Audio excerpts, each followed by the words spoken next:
श्री शिवाय नमस्तुभ्यम, हर हर महादेव। दोस्तों, जैसा कि आप सभी लोग जानते हैं कि 27 अक्टूबर 2025 कार्तिक माह में पड़ने वाली छठ पर्व है और कार्तिक माह की छठ पर्व सोमवार है। पंचांग के अनुसार छठ पूजा का पर्व कार्तिक माह के शुक्ल पक्ष की षष्ठी को मनाया जाता है। इसे सूर्य षष्ठी भी कहते हैं। छठ पर्व सूर्य देव को समर्पित है। इस दिन सूर्य देव और उनकी बहन छठी मैया की पूजा कर उन्हें अर्घ दिया जाता है। छठ व्रत संतान की दीर्घायु, सौभाग्य और खुशहाल जीवन के लिए रखा जाता है और बीजान हमारे हिंदू धर्म में इसका बहुत ही बड़ा और विशेष महत्व होता है। अगर कभी भी मौका लग जाए और कार्तिक माह का छठ पर्व सोमवार, एक और कार्तिक माह का छठ पर्व सोमवार है। कार्तिक माह का छठ पर्व सोमवार, छठ पर्व के दिन तो आप लोगों को सिर्फ और सिर्फ तुलसी की सूखी लकड़ी वाला उपाय तो अवश्य ही करना चाहिए। इन दोनों का संयोग बहुत ही कम आता है। इसी के साथ में गुरुजी ने अपनी शिव पुराण कथा में बताया है कि इस दिन आपको तुलसी की सूखी लकड़ी वाला उपाय तो आपको अवश्य ही करना चाहिए। मैंने आपको लकड़ी वाला उपाय तो अवश्य ही करना चाहिए, क्योंकि ऐसा दिन पूरे साल में सिर्फ एक ही बार आता है। और दोस्तों, आप सभी लोग जानते हो कि छठ पर्व सोमवार का अगर सबसे बड़ा कोई उपाय है तो वह तुलसी की सूखी लकड़ी वाला उपाय है। तो दोस्तों, सोमवार छठ पर्व के दिन आप लोगों के मेरा करना चाहिए, तो इस तुलसी की सूखी लकड़ी वाला उपाय को जरूर करना है। बहुत सारे लोग होंगे जिन लोगों ने इस उपाय को ना किया हो, मतलब पूरा साल निकल गया, उन्होंने किसी भी दिन इस तुलसी की सूखी लकड़ी वाला उपाय को ना किया हो। पर दोस्तों, आपके पास एक आखिरी मौका बचा हुआ है, जो कि सोमवार छठ पर्व के दिन है। इस दिन आप लोगों को इस वाले उपाय को जरूर कर लेना है। भले ही आपने पूरे महीने भर इस उपाय को ना किया हो, पर अगर आपने इस कार्तिक माह के सोमवार छठ पर्व के दिन अगर इस वाले उपाय को कर लिया तो आपको इस उपाय को करने का वह फल मिलेगा जिसकी आपने कभी कल्पना भी नहीं करी होगी। इसीलिए आप लोग इस वाले उपाय को एक बार जरूर कर लेना है, ताकि आपके हाथ से ये मौका ना जा सके और आपको इस उपाय को करने का फल मिलेगा। दोस्तों, ये उपाय पंडित जी ने अपनी अभी की ही श्री शिव महापुराण की कथा में बताया है, जिस उपाय को आज हम आपको बहुत अच्छे से समझाने वाले हैं। इस वीडियो को देखने के बाद उपाय को समझने के लिए आपको कोई और वीडियो को देखने की जरूरत नहीं पड़ेगी। तो चलिए दोस्तों, उपाय को शुरू करते हैं। देखिए, ये इस कार्तिक माह सोमवार छठ पर्व के दिन ये इतना खास होता है, इतना महत्वपूर्ण होता है। देखा गया है कभी कभी बड़े बड़े पूजा पाठ अनुष्ठान से जो कि मनोकामना पूर्ण नहीं होते, वहां कार्तिक माह की सोमवार छठ पर्व के दिन एक छोटे से उपाय करने से ही आपकी मनोकामना पूर्ण हो जाती है। और बहुत सारे लोगों ने इस उपाय को किया भी है, पर उनको इस उपाय को करने का फल भी जरूर मिला है। अगर आप लोग भी पूछी जाए निप्रामने पर 4 की परमा इस उपाय को करना चाहते हैं तो आप इस उपाय को पहले अच्छे से समझ लेना, सुन लेना, उसके बाद करना। आपको इस उपाय का फल जरूर मिलेगा। और इस उपाय को कर लेने से आपके घर में चाहे किसी भी प्रकार की दुख और समस्या क्यों ना चल रही हो, आपको उसका कारण भी नहीं पता है कि भाई ये समस्या किस कारण से चल रही है, उसका कुछ भी कारण हो सकता है। जैसे पितृ दोष हो सकता है या किसी भी तरह का मंगल दोष भी हो सकता है। तो इस दिन आप लोगों को यह वाला उपाय कर लेना है। यह कैसा उपाय है, जिस उपाय को अगर किसी विशेष दिन पर किया जाए तो भाई उस विशेष दिन का जो है वह तो हमें मिलता ही मिलता है। पर हमने उस दिन पर इस उपाय को किया है तो हमें उससे भी बड़ा फल मिलता है, और फल बहुत जल्दी मिलता है, क्योंकि आप इस उपाय को बहुत ही बड़े और विशेष दिन पर कर रहे हो। तो चलिए अब उपाय के बारे में बात करते हैं, लेकिन उससे पहले आप लोगों को यह जानना आवश्यक है कि आखिर यह उपाय किस समय करना है, किसको करना है और कैसे करना है। तो चलिए हम आगे आपको वीडियो में एक एक कर बता देते हैं। लेकिन उससे पहले, अगर आप लोग हमारे चैनल पर पहली बार आए हैं या फिर मेरी आवाज आज पहली बार सुन रहे हैं तो हमारे चैनल को सब्सक्राइब जरूर कर लेना, और इस वीडियो को लाइक करके कमेंट बॉक्स में श्री शिवाय नमस्तुभय, ओम नमः शिवाय जरूर टाइप कर देना। तो दोस्तों, इस तुलसी की सूखी लकड़ी वाला उपाय को हमें सोमवार छठ पर्व के दिन कैसे करना है, किसको करना है, किस समय करना है और कहां पर करना है, ये सारे सवालों के जवाब आपको इस वीडियो में मिल जाएंगे। और जो ये वीडियो देखेगा भाई, उसको तुलसी की सूखी लकड़ी वाला उपाय जरूर करना चाहिए, क्योंकि इस दिन काला तिल का भी बहुत ही बड़ा और विशेष महत्व होता है। और जब बात आ जाए तुलसी की सूखी लकड़ी वाला उपाय की, तो ये सोने पर सुहागा वाली बात हो जाती है और ये एक बहुत ही बड़ा उपाय होता है।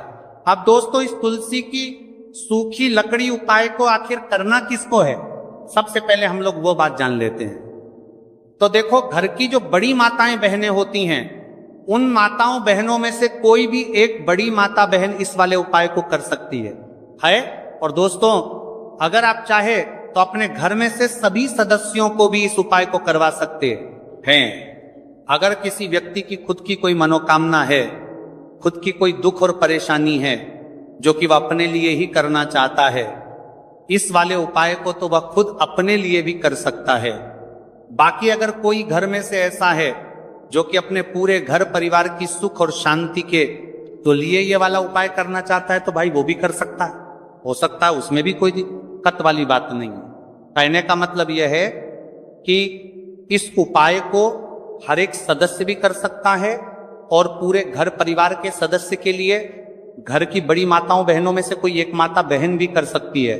माताएं बहनें अगर घर में उपस्थित ना हो या वह ये वाला उपाय ना कर पा रही हो, तो फिर घर का कोई बड़ा सदस्य भी इस तुलसी की सूखी लकड़ी वाला उपाय को कर सकता है, चाहे फिर वह पुरुष ही क्यों ना हो, उसमें कोई भी दिक्कत वाली बात नहीं है। उसके बाद में दोस्तों जो अगला प्रश्न निकल कर आता है वह ये आता है, इस उपाय को लेकर कि आखिर इस उपाय को हमें किस समय करना है, सुबह के समय करना है कि शाम के समय करना है। तो देखो, इस वाले उपाय को आप लोग सुबह के समय भी कर सकते हो और शाम के समय प्रदोष काल में भी कर सकते हो। अब अगर आप पूछो कि भाई साहब सबसे उत्तम समय कौन सा रहेगा इस तुलसी की सूखी लकड़ी वाला उपाय को करना है, कहा तो हम आपसे बस यही कहेंगे कि इस उपाय को आप सुबह के समय करेंगे तो ज्यादा बेहतर होगा।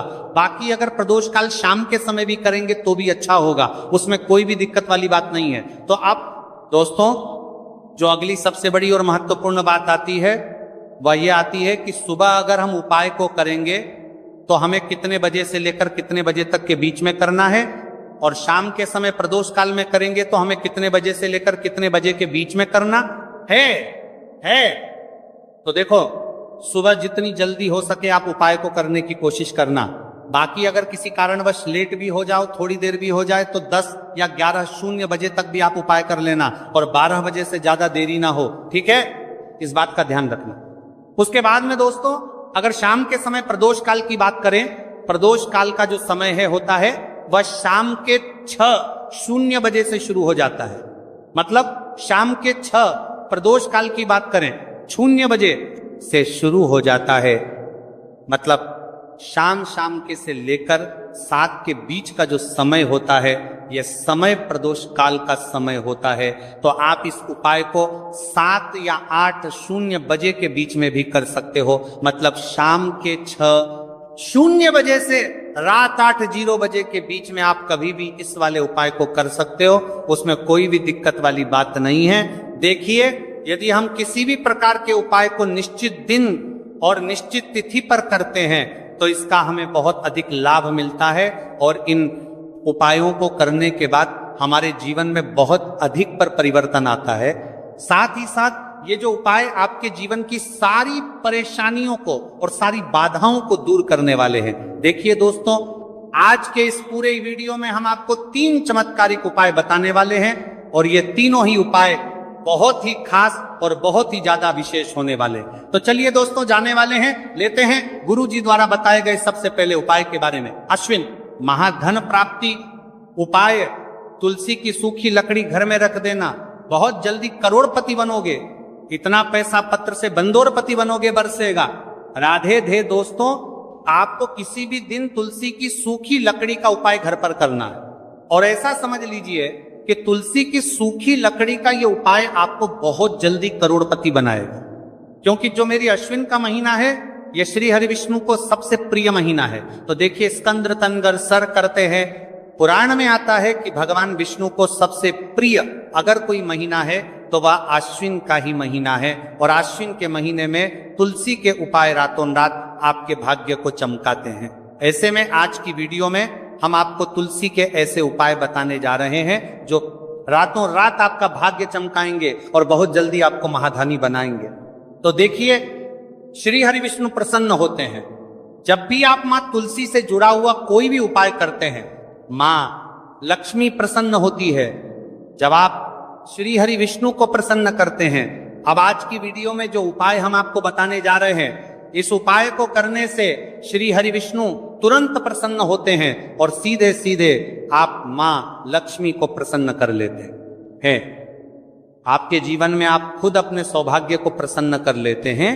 इसकी तरफ करने के भी आपके जीवन में आप खुद अपने सौभाग्य को प्रसन्न कर लेते हैं, प्राप्त कर लेते हैं इस छोटे से उपाय को करके।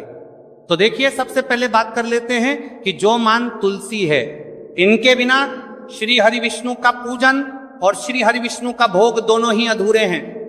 जब भी हम श्री हरि विष्णु को भोग कराते हैं, उनको भोग लगाते हैं, उसमें हम तुलसी दल जरूर डालते हैं। एक पत्ता डालेंगे लेकिन तुलसी दल जरूर डालते हैं, क्योंकि बिना तुलसी दल के श्री हरि विष्णु कोई भी भोग स्वीकार नहीं करते हैं। और आश्विन के महीने में तुलसी का पूजन करने से व्यक्ति को सौभाग्य की प्राप्ति होती है, उसके घर में कभी निर्धनता नहीं आती है। आप देखिए, सबसे पहले तो आपको आश्विन के महीने में एक हरा भरा तुलसी का पौधा अपने घर में जरूर लगाना चाहिए। अगर पहले से आपके घर में तुलसी का हरा भरा पौधा है तो बहुत उत्तम है, अगर नहीं है तो आश्विन के महीने के लिए महीने में एक तुलसी जी का पौधा आप जरूर लेकर आ, क्योंकि सबसे श्रेष्ठ महीना है तुलसी के पौधे को अपने घर में लाकर लगाने के लिए। दूसरी चीज की देखिए, आश्विन के महीने में या उससे पहले आपके घर में तुलसी जी का पौधा सूख गया है, और अगर तुलसी का पौधा आपके घर में सूखा हुआ है तो उससे कौन सा उपाय है जो आप करके रातों रात अपने भाग्य को चमका सकते हैं। तो देखिए, अगर आपके घर में माध्यम में तुलसी जी का सूखा हुआ पौधा है, इसमें आपको हरे हरे भरे पौधे से उपाय नहीं करना। आपके घर में तुलसी जी का अगर सूखा हुआ पौधा है, उसी से आप उपाय करेंगे, इस चीज का ध्यान रखेंगे। तो देखिए, अगर तुलसी जी का पौधा सूख गया है तो आपको क्या करना है, उसकी छोटी छोटी कहानियां लेनी है, गिन करके 7 कहानियां, ठीक है ना। कितनी कहानियां लेंगे? 7 कहानियां लेंगे। थोड़ा सा मौली धागा आपको लेना है और 7 तुलसी की सूखी लकड़ी को एक या अंदर एक यानी गट्ठा टाइप का बनाना है और उसको बांध देना है, ठीक है ना। सारी तुलसी की लकड़ियों हमको इकट्ठा करना है और मौली धागे से बांध देना है। बांध देंगे कलावा लपेट कर। अब आपको क्या करना है, रोली का तिलक इस तुलसी की सूखी लकड़ी पर आपको करना है। रोली का तिलक करेंगे। अगर चंदन है तो थोड़ा सा चंदन लगा दीजिए। अब ये तुलसी की जो सूखी लकड़ी है, ये आपको थोड़ी देर अपने घर के मंदिर में रखनी है, श्री हरि विष्णु के सामने, और एक देसी घी का दीपक आपको श्री हरि विष्णु के सामने लगाना है। दीपक गोल बाती का लगाएंगे और उसमें एक चुटकी पिसी हुई हल्दी डाल देंगे, ठीक है ना। श्री हरि विष्णु को हल्दी बहुत प्रिय है। दीपक लगा देंगे। थोड़ी देर बाद जो तुलसी की लकड़ियां हैं उनको ऐसे ही रखा रहने देंगे, तिलक कर देंगे। अब थोड़ी देर बाद आपको क्या करना है, तुलसी की वह जो सूखी लकड़ियां आपने बांधी थी कलावे से, मौली धागे से, अब आपको उन्हें उठाना है। एक छोटे से लाल कपड़े में आप इसको रख लीजिए, ठीक है ना। लाल कपड़े में रख लीजिए, पीला कपड़ा हो तो पीले कपड़े में रख लीजिए। रखने के बाद आपको क्या करना है, इसकी पोटली टाइप की बना देनी है। धागे से लपेटकर मौली धागे से ही पोटली बना लीजिए, आराम से बन जाती है। अब इस पोटली को आपको कहां रखना है, इसे आपको अपने घर के मुख्य द्वार पर टांगना है, ठीक है ना। अंदर की तरफ, बाहर की तरफ नहीं, अंदर की तरफ, मुख्य द्वार पर अंदर की तरफ टांग दीजिए। और मां लक्ष्मी का ध्यान करिए, श्री हरि विष्णु का ध्यान करिए। ये उनसे प्रार्थना करिए कि हे धन की देवी मां लक्ष्मी, आप मेरे घर में पधारिए और अपनी कृपा मुझ पर बरसाइए। इस तरह से आपको प्रार्थना करनी है और मंत्र बोलना है।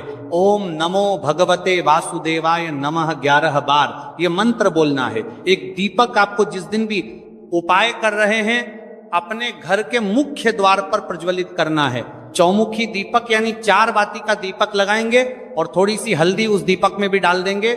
मुख्य द्वार पर दीपक बाहर की तरफ लगाना है, सीधे हाथ पर, ठीक है ना। ये उपाय वैशाख में आप करिए और देखिए कि कैसे आप महाकरोड़पति बनते हैं। कैसे आपके पास पैसा आता है और कैसे आपके पास पैसा रुकता है। तो ये वही उपाय है जो रातों रात आपके भाग्य को चमकाएगा और आपको महाधनी बनाएगा। छोटा सा उपाय आपको महाकरोड़पति बननेगा, आपको बनाएगा। आपके बाद करोड़पति बनते हैं, बनते बनाया गया है देगा। अगर सच्ची श्रद्धा से आपने इस उपाय को कर लिया, साथ ही साथ आश्विन के महीने में अगर कोई जूते का दान कर देता है, जूते चप्पलों का कोई दान कर दे इस माह में, तो समझ लीजिए उसे हर वह वस्तु मिलती है जिसकी वह कल्पना करता है, जिसकी वह चाहता है। आपने अगर कुछ ऐसा सोचा है कि हाँ मुझे यह वस्तु या मुझे ये चीज मिल जाए, मेरी ये इच्छा पूरी हो जाए, आपकी कोई भी इच्छा अधूरी है, पूरी नहीं हो रही, तो आश्विन माह में आप चाहे एक व्यक्ति को दान करें, जूते या चप्पल का दान जरूर करेंगे, विष की कोरी हो करेंगे। चाहे पद्माह में आपकी कोई भी इच्छा पूरी हो जाए, करिए। जल का दान इस माह में के लिए जल के दान करिए, जल का दान करिए, जल के तरी करिए, जल के तरी करिए, जल के तरी करिए, जल के तरी करिए, मैं करिए। और फिर देखिए कि आपका भाग्य कैसे आपका साथ देता है और कैसे आप अपने जीवन में आगे बढ़ते चले जाते हैं। तो बहुत अच्छे से उपाय आपको बताया है। अब हम बात करते हैं दूसरे विशेष उपाय की, कि देखिए ये उपाय भी आपको तुलसी जी के पौधे के वहां पर करना है। आपके भाग्य का उदय करने के लिए आपके घर में धन सम परेशानियां हैं, कर्ज की समस्या अगर दिन पर दिन बढ़ती जा रही है, दूध जाइए करारा आपको, दूध जाइए करारा आपको, जाइए करारा करना है, रही है, खत्म नहीं हो रही है, बहुत ज्यादा परेशानियां हैं, तो आपको ये उपाय करना चाहिए। देखो करना क्या है, बहुत ध्यान से समझना। आपको मात्र तांबे के पात्र के अंदर जल लेना है, उस जल के अंदर एक चुटकी आपको हल्दी मिला देनी है, ठीक है। और साथ में लेना है एक कमलगट्टा, या केवल उपाय पित्ता त्रिपक्ष सोमवार चैत्र नवरात्रि के दिन करना। अगर आपको ऐसा लगता है कि आपके जीवन में अष्टलक्ष्मी का वास नहीं है, भाग्य का साथ आपको नहीं मिल पा रहा है, तो आप ये उपाय शनिवार के दिन कर सकते हैं, सोमवार छठ पर्व के दिन भी कर सकते हैं, ठीक है। शनिवार और छठ पर्व सोमवार दोनों दिन आप ये उपाय कर सकते हैं। देखो करना क्या है, इस टाइम के पात्र के अंदर हल्दी डाली और एक कमल गट्टा डाला। अब आपको तुलसी जी के वहां पर जाना है। देखिए जब आप हल्दी डालोगे जल के पात्र के अंदर, तब आपको ओम नमो भगवते वासुदेवाय का 11 बार जाप करना है, फिर हल्दी डालना है। जब आप कमल गट्टा जाप के अंदर सार करके पात्र के अंदर कीता रही निरखा, तो ओम नमो भगवते वासुदेवाय का 11 बार जाप करना है, फिर करना है जब कमल गट्टा जाप करना है। जब आपको हल्दी डाल दिया गया, जब कमल गट्टा जाप करना है, जब कमल गट्टा जाप करना है, जब कमल गट्टा जाप करना है, जब कमल गट्टा जाप करना है, जब कमल गट्टा जाप करना है, जब कमल गट्टा जाप करना है, जब कम करना है, जब कमल गट्टा जाप करना है, डालोगे तब आपको ओम श्री नमः या ओम महालक्ष्मी नमः इस मंत्र का जाप करते हुए एक कमल गट्टा डालना, 11 बार जाप करना, ठीक है। कमल गट्टा और हल्दी दोनों होना चाहिए। कमल गट्टा महालक्ष्मी का प्रतीक माना जाता है, और हल्दी जो है वह भगवान विष्णु के निमित्त आप हल्दी डालेंगे, ठीक है।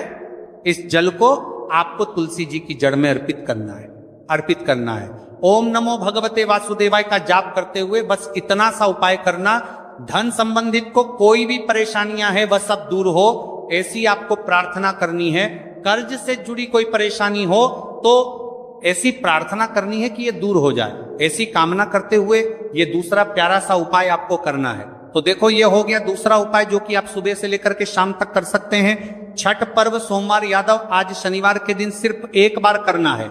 अब जो कमल गट्टे को आपको वहीं पर तुलसी जी के वहां पर रखे रहने देना है, आपको उठाना नहीं है। वो कमल गट्टा चाहे तो आप तुलसी जी के वहीं पर गांठ दें, ठीक है, तो भी चलेगा। तो इस प्रकार से आपको ये सुंदर सा उपाय करना है। अब हम बात करते हैं तीसरे उपाय की। ध्यान न रखना, ये जो दूसरा उपाय है ये आपको आपके घर में ही करना है, बाहर कहीं पर भी मत करके आना, ठीक है। घर में अगर तुलसी जी हो तो ही आप ये उपाय कर सकते हैं। अब आपको क्या करना है, भगवान शिव के मंदिर में जाएंगे। जो एक बेल पत्र है वह माता अशोक सुंदर वाले स्थान पर आपको अर्पित करना है। डंडे का हिस्सा जलाधारी की तरफ हो चाहिए, उस प्रकार से आपको ये बेलपत्र अर्पित करना है। जब बेलपत्र अर्पित करोगे तब आपको कुंदकेश्वर महादेव का नाम लेना है, माता अशोक सुंदरी वाले स्थान पर, ठीक है। आप जो चावल के दाने हैं, जो अक्षत लेकर के आए हैं, वह भगवान शिव के शिवलिंग पर आपको अर्पित करना है। जब आप अर्पित करोगे तब आपको बृहस्पति शबर महादेव का नाम लेना है। बृहस्पति शबर महादेव ही एक ऐसे महादेव है जो आपके गुरु ग्रह को मजबूत करता है। तो आपको इस प्रकार से अर्पित करना है और अंत में एक लौटा जल धीरे धीरे पतले दरा से बृहस्पति शबर महादेव का स्मरण करते हुए या श्री शिवाय नमस्तुभय का जाप करते हुए आप अर्पित करें। यह मात्र केवल और केवल सोमवार छठ पर्व के दिन किया जाता है और यह उपाय बहुत ही ज्यादा प्रभावशाली है। ध्यान रखना, हल्दी का उपयोग मत करना। चावल में पीला करना है, चावल को तो पीला चंदन ही होना चाहिए, ठीक है। अब ये जो उपाय जो भी करता है निश्चित तौर पर उसके जीवन के सारे अंधकार दूर होते ही होते हैं, उसको सफलता भी मिलती है, बृहस्पति मजबूत होते हैं, किस्मत का साथ उसको मिलने लगता है। ये उपाय अगर आप प्रदोष काल के समय करते हैं तो और लाभकारी सिद्ध होता है। तो दोस्तों, ये थे पूज्य गुरु जी द्वारा बताए गए कुछ बहुत ही खास उपाय। अगर आपको जानकारी अच्छी लगी हो तो वीडियो लाइक करिएगा। मिलते हैं फिर एक नए वीडियो के साथ। श्री शिवाय नमस्तुभ्यम।